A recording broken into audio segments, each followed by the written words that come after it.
आज इस वीडियो में हम बात करने जा रहे हैं उन 3 पॉइंट्स के बारे में जो आपके सक्सेस और आपके बीच में एक दीवार की तरह है। अगर आप एक सक्सेसफुल लाइफ चाहते हैं तो आपको इन 3 पॉइंट्स को समझकर इनके सॉल्यूशन को अपने लाइफ में इंप्लीमेंट करना होगा। Number 1, past life. अगर आप एक गिलास पानी को 5 सेकंड तक उठाए रखें तो इससे कोई खास फर्क नहीं पड़ता, लेकिन यही ड्यूरेशन अगर आपने 5 मिनट कर दी या 10 मिनट कर दी तो आपको एक गिलास पानी भी बहुत भारी लगेगा। वैसे ही हमारे पास्ट एक्सपीरियंसेस हैं। हमारा पास्ट एक्सपीरियंस पॉजिटिव भी हो सकता है और नेगेटिव भी। अगर आप उन लोगों में से हैं जो अपने पास्ट लाइफ से सीखकर अपने प्रेजेंट को यूटिलाइज करके अपने फ्यूचर को एनविजन करते हैं तो ग्रेट, लेकिन अगर आप उन लोगों में से हैं जो अपने प्रेजेंट मोमेंट में अपने पास्ट इवेंट्स पर ओवर थिंकिंग करते हैं तो प्रॉब्लम है। लाइफ में कभी भी अपने अतीत को अपने वर्तमान और अपने भविष्य पर हावी मत होने देना।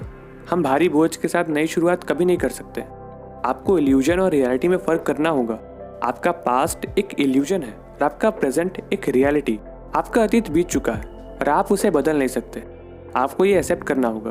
अगर आप अपने लाइफ को ऐसे ही जीते रहेंगे तो ये उनकी जीत है जिन्होंने आपको पास्ट में विक्टिम बनाया, हर्ट किया और चीट किया।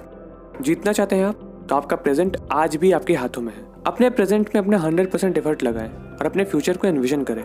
Number 2, relationship. सपोज कि आप रेगिस्तान में हैं और आपको बहुत जोर की प्यास लगी हो, लेकिन प्रॉब्लम यह है कि आपके पास पानी नहीं है। अचानक एक इंसान मिलता है आपको और पानी तो नहीं लेकिन जहर पीने के लिए फ्री ऑफर देता है, तो क्या आप जहर से अपनी प्यास को बुझाएंगे? बिल्कुल नहीं। अगर हमें प्यास बुझाने के लिए पानी नहीं मिलता तो इसका मतलब ये नहीं कि हम जहर से अपनी प्यास को बुझा लें।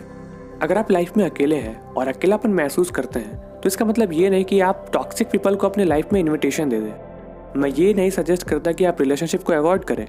There is no force on the earth greater than love and connection. लेकिन मैं ये ज़रूर सजेस्ट करूंगा कि आपको अपनी मेंटल स्ट्रेंथ को डेवलप करना चाहिए ताकि आपको किसी और पर निर्भर ना होना पड़े लाइफ में हैप्पी रहने के लिए।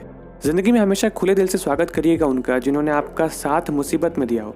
लाइफ में उनके साथ ज़्यादा टाइम स्पेंड करिए जो आपको मोटिवेट करते हैं और आपको समझने की कोशिश करते हैं। Number 3, limiting beliefs. Henry Ford एक बड़ी कमाल की बात कहते हैं, whether you think you can और whether you think you can't, you are right. इस बात का सीधा मतलब समझे तो किसी काम को कर पाना या ना कर पाना ये दोनों हमारे बिलीफ पर निर्भर करता है। बिलीव हमारे एक्सपीरियंस और हमारे पर्सपेक्टिव से बनता है। बिलीव एक अनकॉन्शियस बिहेवियर है।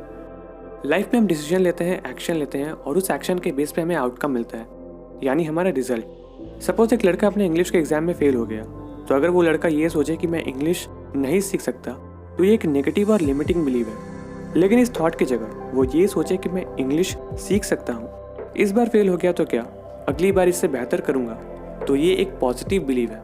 कुछ नेगेटिव बिलीव सोसाइटी भी क्रिएट करती है। हमारे आसपास के लोग भी हमें डिमोटिवेट करते हैं। Always avoid them. आप अपनी पोटेंशियल कितनी भी आंकोगे तो वो कम ही है। डेविड गॉगिंस कहता है कि जब हम किसी वर्क को करते हैं और जब हमें ऐसा लगता है कि हम थक चुके हैं तो उस वक्त हमने अपने बॉडी का सिर्फ 40% एनर्जी ही यूज किया होता है। पॉजिटिव बिलीव डेवलप करने का सबसे आसान तरीका एफर्मेशन है। जब भी आपको ऐसा लगे कि आप किसी पर्टिकुलर एग्जाम को क्रैक नहीं कर सकते, किसी नए स्किल को सीख नहीं सकते, तो हमेशा अपने आप से सेल्फ टॉक करिए, I believe I can do it. इस यूनिवर्स में सब कुछ पॉसिबल है। और स्वामी विवेकानंद जी भी कहते हैं कि अगर आप अपने आप को वीक समझते हैं तो आप सबसे बड़ा पाप कर रहे हैं। So believe in your self, have patience, avoid haters and get the job done. Thank you.